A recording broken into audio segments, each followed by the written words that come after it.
presenting the transcription feature, Superman. Up in the sky. Look. It's a bird. It's a plane. It's Superman. And now, Superman, strange visitor from the planet Krypton, who has come to Earth with physical powers beyond the belief of mortal men, and who fights for truth and justice disguised as Clark Kent, mild-mannered reporter for the Daily Planet newspaper. As you remember, Kent accompanied Professor A.B. Thorpe, inventor of a new Bathysphere diving bell, to the Caribbean Sea to find a sunken Spanish gold treasure. Despite a hurricane that almost spelled disaster, the treasure, $2 million in gold, was brought up from a depth of 300 feet, only to be stolen by Pete Escobar, a half-breed desperado, who attacked Thorpe's ship, the Juanita, in the dead of night and seriously wounded Maddox, the captain. In the meantime, unknown to Kent, Bill Wentworth, a Daily Planet reporter, and Jimmy Olsen, the paper's copy boy, are in Manaus searching for him. At the moment, they are trapped in their hotel room by Escobar's men, who set the wooden building on fire. Aboard the Juanita, headed for Manaus Harbor, Clark Kent decided Captain Maddox couldn't live unless he received medical attention at once. As Superman, he lifted the unconscious captain in his arms and flew with him to Manaus, miles away, where he finally found a doctor. We join him now in the doctor's office. Listen. Doctor Corraldo, is there any chance of saving Captain Maddox? That is very difficult to tell. I will do my best. Well, you've got to do everything in your power, Doctor. You've got to. Spare no expense. Of course not, senor. Do you want me to wait here? That will not be necessary. Your friend will be given every attention. All right. I'll be back then in about an hour. I've got to meet an incoming boat. Adieu, senor. Poor Maddox. It's bad for him. Oh, why couldn't I have been up on deck when Escobar attacked him? Would have been a far different story to tell. Well, I suppose there's nothing to do but hope for the best. Hey. What's that red glow in the sky near the waterfront? It's like a building on fire. It is. Maybe I can be of some help. Look at that thing blaze. Not a chance of saving it. It'll burn to the ground in 5 minutes. Hold on. There's someone trapped on the 3rd floor. I saw a face at the window. I'm sure I did. There's only one way I can reach whoever it is. As Superman. I'll duck around to the other end of the building away from the crowd. There we are. Now, up the side. And through this window. Great Scott, it's blazing in here. Good thing fire doesn't bother me. Now, where would the room be? The room where I thought I saw the face of the window. Now, here's the hall. 3 doors leading off it. Have to try them all. Kick the doors in. Here goes. This room's empty. Well, try the next.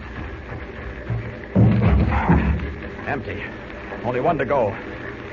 Well, this door's already fallen in. This is the room. I'm too late. It's like the heart of a blast furnace. Great Scott, there is someone in the room. A man and a boy. Both unconscious. Another second and those flames will get to the... Why, Bill Wentworth of the Daily Planet and young Jimmy Olsen. Got to get them out of here alive. It's the last thing I do. One under each arm. There we are. Now, back along the hall to the window where I came in before some of those falling timbers land on us. There we are. No time to raise the window. Have to kick the rest of the glass through. There, that does it. Now, outside. And up. Up. And away.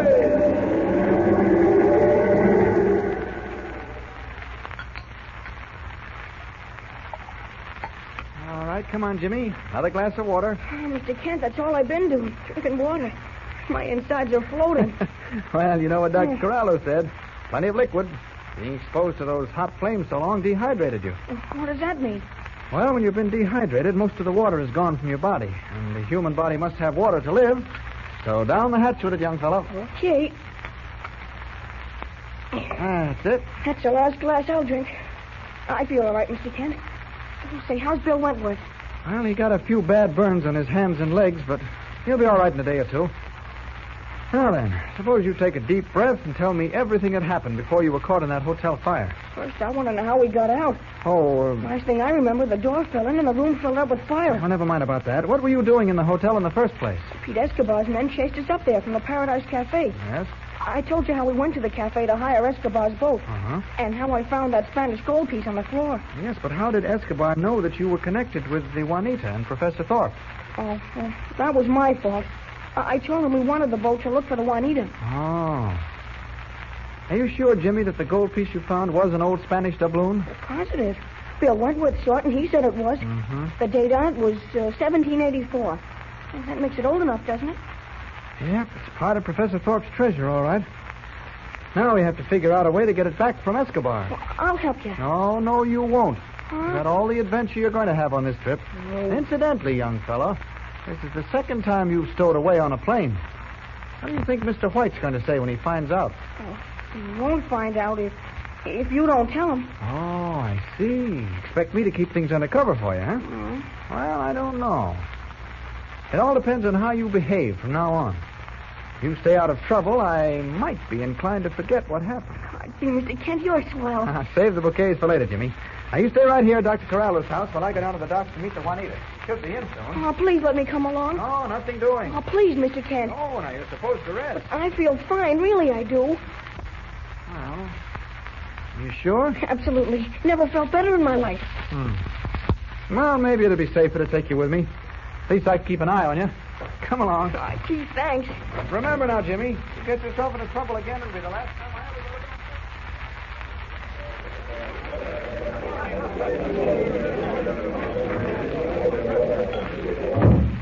What happened, Carlos?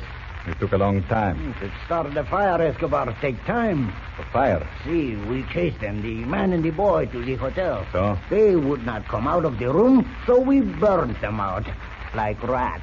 You mean the hotel caught on fire? See, it was the accident. It's too bad the Americanos were on the third floor and could not come down. Yes. It's very sad. Now there is only one left. Thorpe, the professor. He will not bother us, Escobar. One can never be sure. Pedro has come from the docks to tell me the Juanita has been seen rounding the lighthouse. Would not be safe for us if she came through the channel and anchored in Manao Harbor. But what can we do? Darkness does not come for the 3 hours. We do not need darkness, Carlos, for what I have planned. It can be done in daylight. You know the channel leading to the harbor. See, she's very narrow, but deep. Correct. Now, open that closet. What do you see inside, Carlos? 2, 3, 6.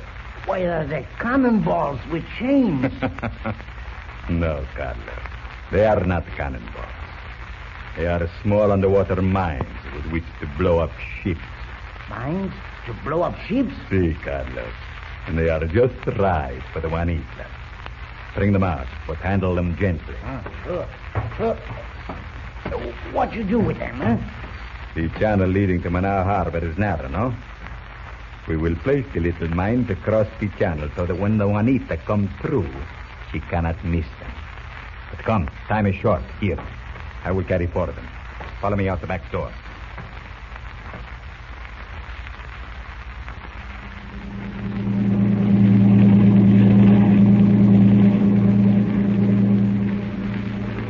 There are people standing on the shore, Escobar. They will see us. Who cares? They will think we are fishing. Slow down. Now, must be very careful, Carlos. I have set the firing pins on the mines. Do not shake them or they will go off and blow us to pieces. Slow down. We come to the channel. There is the Juanita, Escobar. Offshore. We must work fast. Stop the motor. Now, lift them up. One at a time. But be careful. How many are left, Escobar? 3. You are doing well. Easy. Now the last one. Bueno, Carlos. When she comes into the channel, the Juanita will have a surprise. Start the motor, Escobar. Don't be a fool. You want to hit one of the mines? Wait until the tide carries us away. But the Juanita, Escobar, she's coming for the channel. There is time, mi amigo. Plenty of time. She is still a mile away and moving slowly. All right. Now, start her up. Give her the gun, Carlos.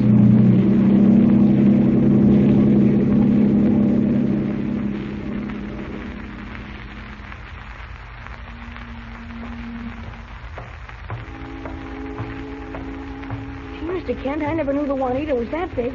Oh, she looks like an ocean liner. Well, you wouldn't have thought so if you'd seen the way that hurricane tossed her around.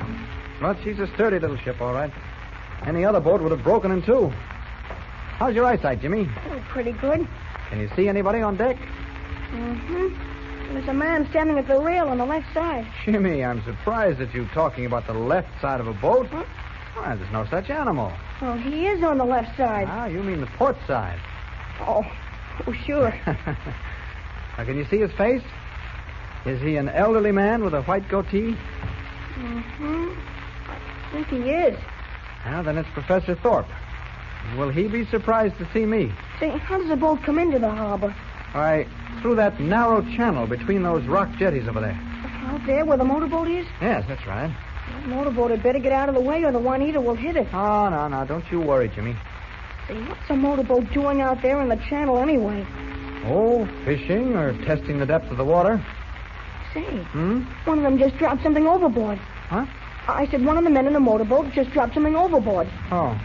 Or probably just a channel marker. Hey, look. The motorboat is moving away now. And the Juanita's moving, too. Yep. She's heading right for the channel. Yeah. Hey, do you think they'll get in there safely, Mr. Kent? Oh, sure she can. I don't know. That channel's awful narrow. I'd be kind of scared if I were on board that big, wide boat. Scared, Jimmy? Oh, there's nothing in that channel to be scared of.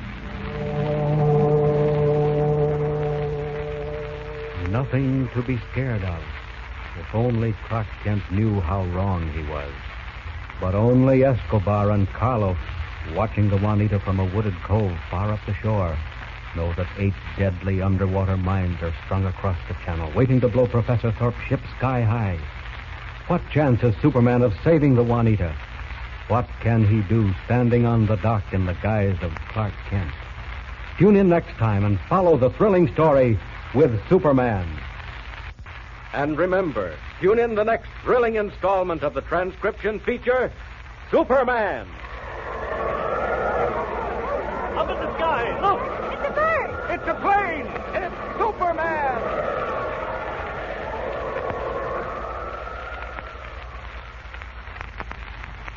Superman is a copyrighted feature appearing in Action Comics magazine.